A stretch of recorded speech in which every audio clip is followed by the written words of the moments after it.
Bueno, ¿existe la representación de la pobreza en ficción que no sea deshumanizante? Sí, obvio que sí, pero es muy difícil. Vamos a analizar Parasite, la película de Bong Joon-ho, para lo cual vamos a compararla con la poética del escritor argentino Roberto Arlt, el autor de El juguete rabioso. Les juro que tiene sentido, bánquenme en esta. Antes de poder establecer qué sería una representación humanizante, habría que establecer qué es una representación deshumanizante. Y una forma arquetípica de la segunda sería que el pobre sea representado simplemente como un monstruo. Y un ejemplo excelente para pensar esto, también propio de la literatura, es el de Elías Castelnuovo, otro escritor rioplatense, el cual tiene una mirada bastante particular sobre distintos tipos de marginales. Tomemos, por ejemplo, cómo describe a un guardián nocturno de una cárcel en su cuento Desamparados. Con su cabeza de perro enjutada, angulosa, aplanada en la base, carcomida aquí y allí por una sífilis terciaria, que para hablar lo hace abriendo sus largas quijadas y enseñando una dentadura mal implantada, perfectamente podrida, negra. Y ojo, cuando nos referimos al autor no estamos pensando en mala fe. El flaco tenía intenciones presuntamente positivas, buenas, o al menos eso es lo que él decía. Él quería educar. Pero lo cierto es que para ese fin didáctico Castelnuovo se para en un lugar que podemos entender como paternalista. Y sobre esta mirada paternalista, propia de muchos autores, es necesario entender que las condiciones materiales necesarias para acceder a espacios en los que uno pueda desarrollar competencias artísticas y más aún llevarlas adelante como estilo de vida laboral son, por lo pronto, privilegios. Y privilegios de clase en muchas ocasiones. ¿Esto implica que no existe ficción escrita por pobres? No, para nada. Claro que hay. No estamos hablando de una regla, estamos hablando de un patrón. Podemos decir que la gran mayoría de la gente que escribe ficción, entre ellos Elías Castelnuovo, pertenecen a una clase que no tiene idea de cómo vive la gente de bajos recursos por fuera de sus prejuicios. Pero volviendo a Castelnuovo y estas presuntas intenciones didácticas, que si no me distraigo, para este autor y muchos otros, la literatura, la ficción en general, tendría la posibilidad de presentar una descripción artística de cómo habría que comportarse en sociedad. Por lo cual, la literatura en particular y la ficción en general tendrían la posibilidad de funcionar como una suerte de ensayo, pero narrativo, en el cual las acciones de los personajes y los castigos y las recompensas que reciban como consecuencias de estas funcionen como argumentos a favor o en contra de cierta hipótesis. Es decir, de una manera súper simplificativa, si el personaje hace algo y recibe una consecuencia negativa a partir de hacer ese algo, podemos entender que la obra defiende que no habría que hacer ese algo. Esto es muchísimo más complejo. Pero lo importante es que sí, él cree que se puede educar a la gente de clase baja mostrándole personajes de clase baja haciendo cosas que él cree que deberían hacer las personas de clase baja. Es bastante paternalista toda la actitud. Esta función didáctica en la ficción la desarrollé muchísimo más cuando analicé un capítulo de Black Mirror acá hace un rato, así que si quieren verlo, ese me gusta mucho, así que si quieren verlo, véanlo. Y si no quieren verlo, no lo vean. Entonces, tenemos por un lado una función didáctica y por el otro una representación monstruosa. Les adelanto, son dos cosas que no se llevan bien. Esta representación de monstruos en vez de humanos entorpece cualquier fin didáctico porque para que yo pueda aprender de lo que estoy viendo, de alguna manera lo que veo debe resultarme generalizable, demostrativo de cierta forma de conducta humana. Pero pensemos lo que ya dice Astuti en Elías Castelnuovo o las intenciones didácticas de la narrativa de Boedo. No importa, ese nombre es muy largo. El monstruo es una máscara incongruente que en Castelnuovo funciona como sobresentido de la pobreza. A los personajes, para ser interesantes y despertar piedad, no les basta con ser pobres. Encima de pobres, monstruos. Y justamente, como les digo, al representarlos como monstruos es imposible, en principio, que el espectador se sienta representado en ellos y por lo tanto aprenda de lo que ellos hacen.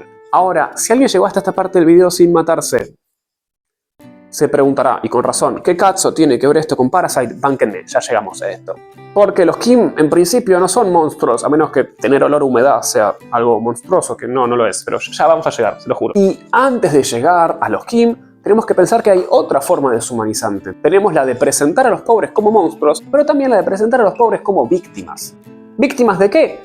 De un contexto que no les permita tomar decisiones propias.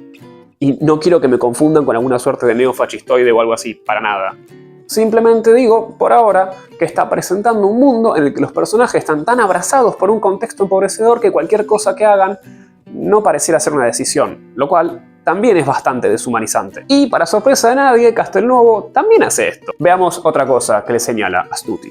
Como el límite de la literatura de Castelnuovo siempre es el mensaje moral y pedagógico, solo registra aquellos saberes del pobre que no tienen huellas de doblez o de astucia. El pobre siempre es un marginal arrastrado por las circunstancias. Y en el mismo cuento que hablábamos recién, esto también se puede ver claramente. El protagonista, el que está encerrado en esa cárcel, es cómplice de un asesinato cuando entra a robar una casa. Y nada, es largo y anecdótico porque llega hasta esa situación, pero quedémonos con eso.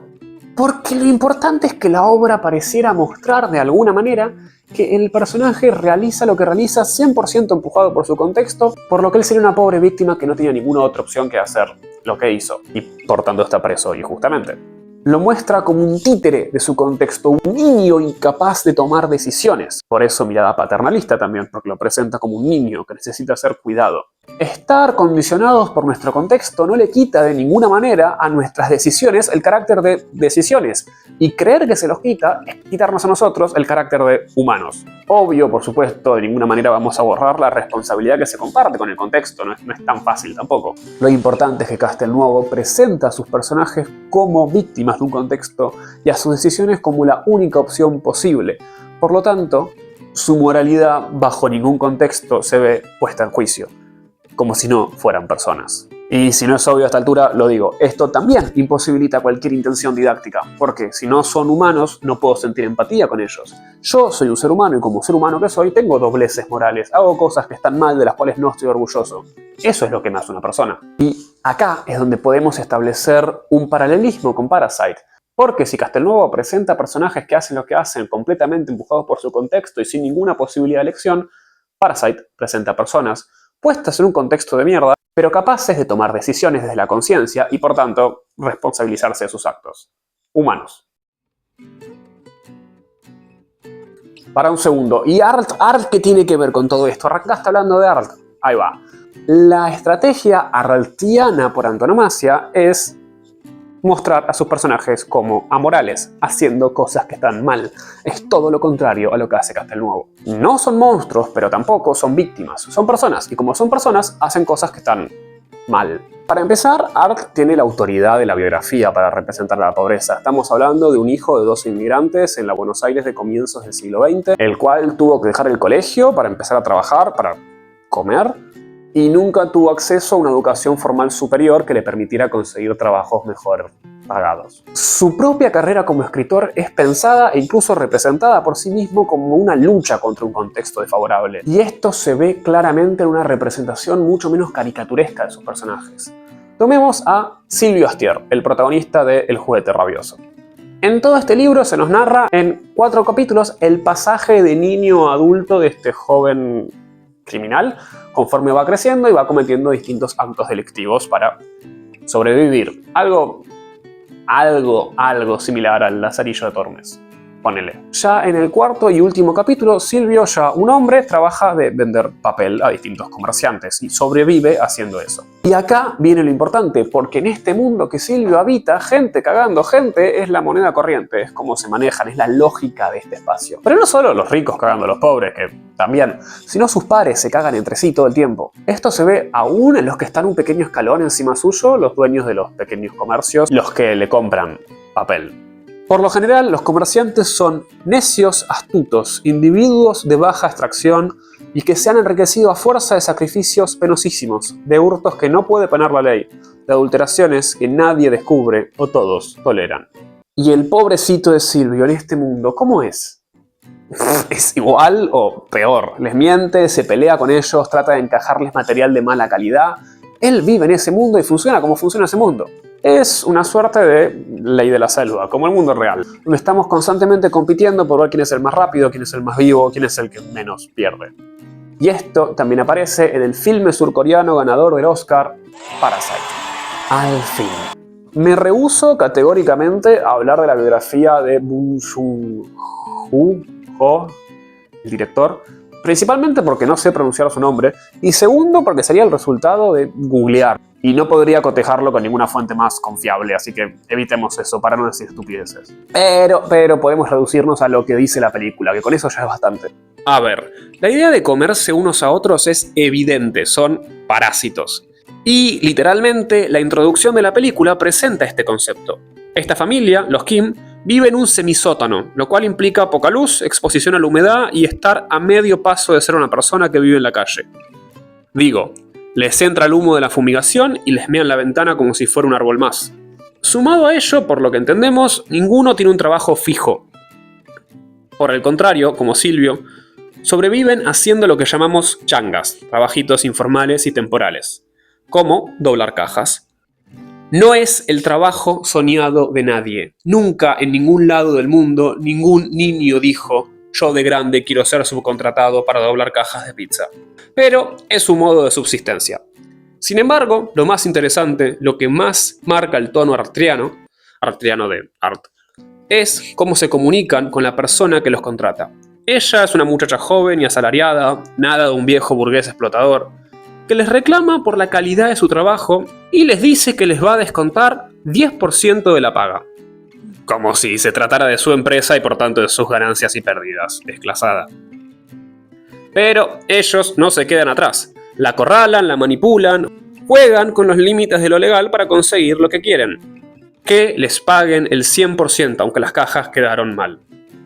Y lo consiguen. La presentación es evidente y hasta sobreexplicativa, diría. ¿Son marginales? Sí, claro. No por eso son estúpidos. No son monstruos, pero tampoco son víctimas. Conocen las reglas de su mundo y saben usarlas a su favor, lo mejor que pueden. La pobreza no se presenta como un ente justificador de cualquier acción, ya que la dignidad en la amoralidad yace en la posibilidad de no ser un títere. Qué lindo el juego de palabras ese, ¿eh? Pero ojo, eso no borra el hecho de que la marginalidad es un motor narrativo fundamental y omnipresente en esta obra. Piensen que, si damos por cierto que necesitamos trabajar para tener plata para comer y comer para vivir, entonces hay una cadena causal bastante coaccionadora, diría yo. Obvio, no estoy obligado a hacer cualquier cosa para suplir las carencias de un trabajo digno, pero si tus opciones son pocas, uno se ve empujado a ciertas decisiones. Así se les da lugar para decidir y ser responsable de estas decisiones, pero no se borra la responsabilidad que comparten con el contexto.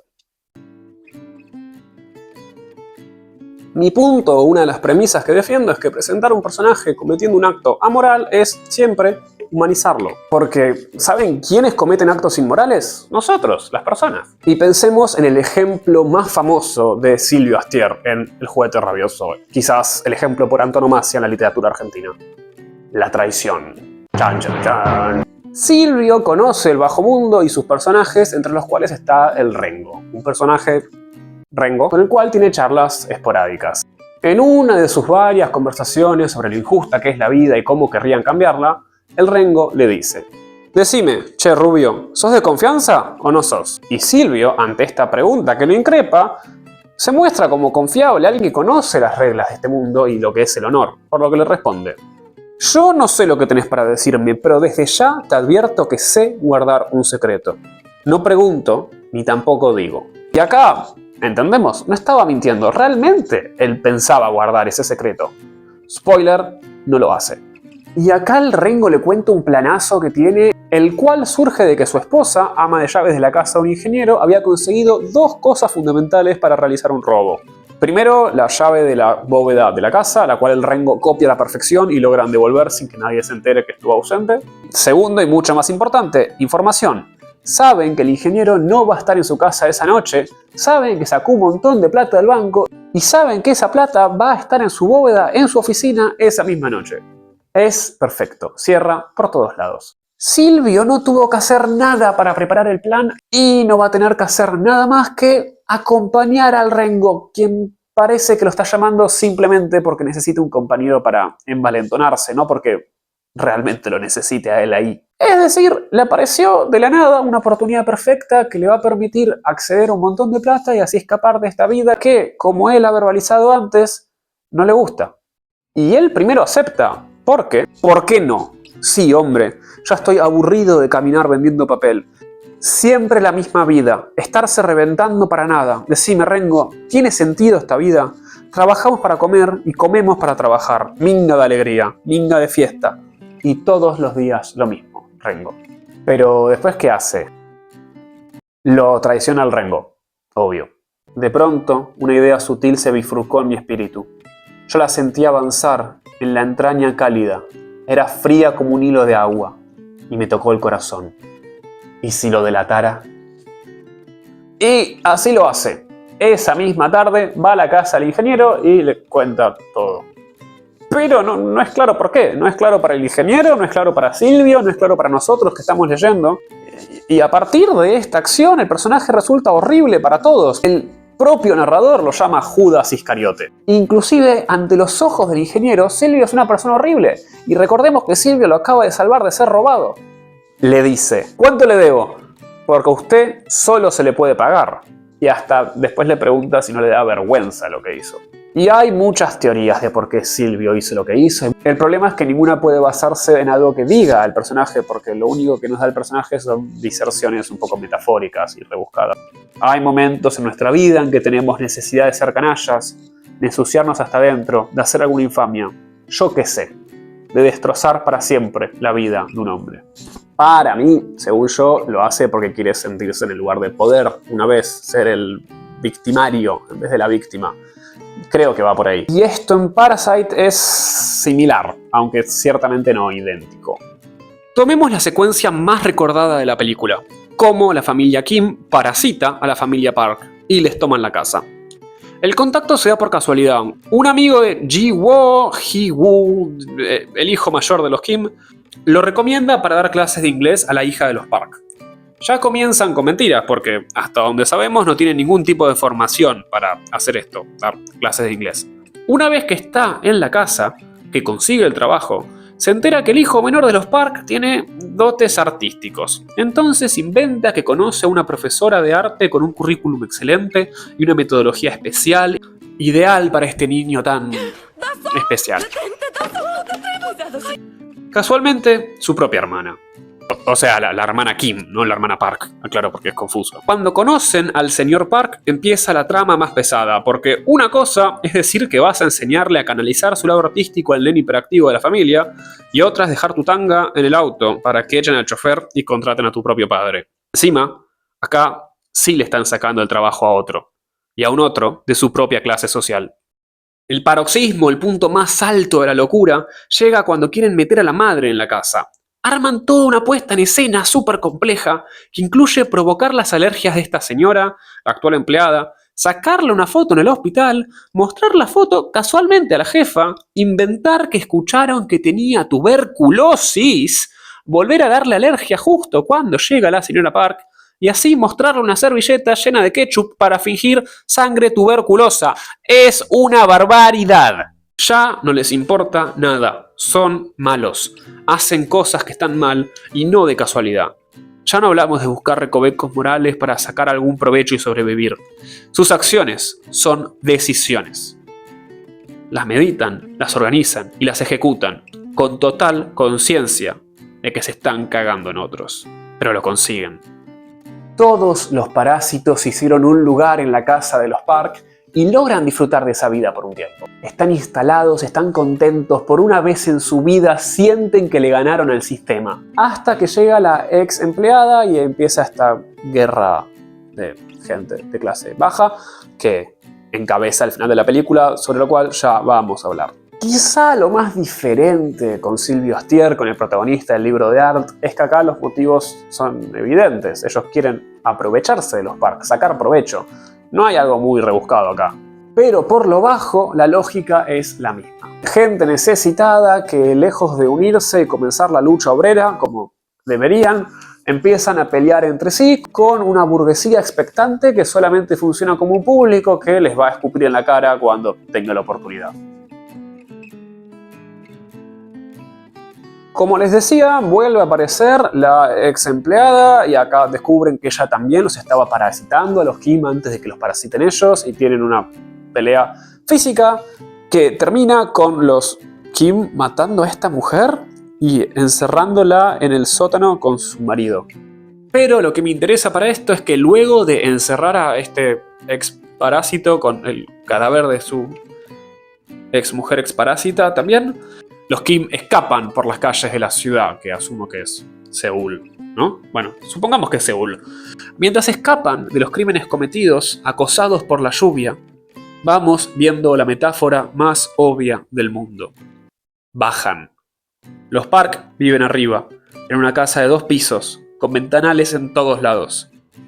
Los Kim viven abajo, en un semisótano, con apenas luz natural. Cuando llegan a su casa, ven que no les queda nada. Lo poco que poseían está tapado de lluvia y terminan en un refugio rodeados de los suyos. Y, probablemente, con mucho olor a humedad. Este es un buen momento para referirme al concepto de la catábasis, el descenso al infierno antes de que llegue el gran final de las historias, sobre el cual hablé en este video, que ven ahí, vayan a verlo también. Gracias. Este reencuentro con la ciudad es otro gesto muy artriano, la verdad. Es un lugar común de los relatos de la historia argentina, considerar a comienzos del siglo XX como el momento de integración social trazado por una suerte de proceso de modernización. Por el contrario, lo que encontramos en la literatura de Art es un cuestionamiento a estos mitos del progreso que fundan la nación argentina. Lo que logra el autor es mostrar la contracara de esta modernización, sobre todo cuando toma lugar en los llamados países periféricos, y cómo esta se escenifica en las partes ocultas de la ciudad. Y si el argentino tiene una mirada desencantada sobre la Buenos Aires del principio del siglo XX, el coreano mira a su metrópolis con ojos similares. Ambos nos muestran el lado B de esa polis gigantesca, llena de promesas de progreso, pero que a la vez esconde a montones de personas que quedan invisibilizadas en la pobreza. Quizá lo más artriano en Parasite sea el final, porque no hay búsqueda de salvación, porque no hay modo, no hay salida, no hay aprendizaje posible de todo esto. La única pelea real que hay, como ya hablamos, es entre los pobres, que se traicionan entre sí, con el único objetivo de conseguir estos trabajos mal pagos, acusarse frente a las fuerzas de autoridad y, en última instancia, matarse mutuamente. De todos modos, podemos decir que en Parasite hay 2 intentos de reconciliaciones. La primera es la venganza. Tras la muerte de su hija, ver que el señor Park no soporte olerlos, siga concentrado en el supuesto olor a humedad, es lo que rompe al señor Kim, y su catarsis se vuelve inevitable. La segunda es el final fantástico de la carta, en código Morse.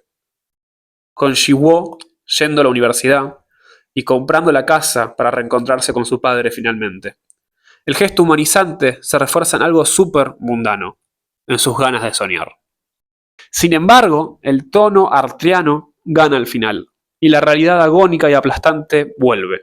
No va a ir a la universidad, no va a comprar la casa en la parte alta de la ciudad, y no va a reencontrarse con su padre.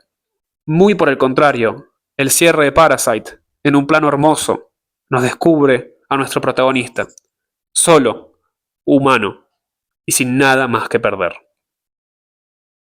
Muchas gracias.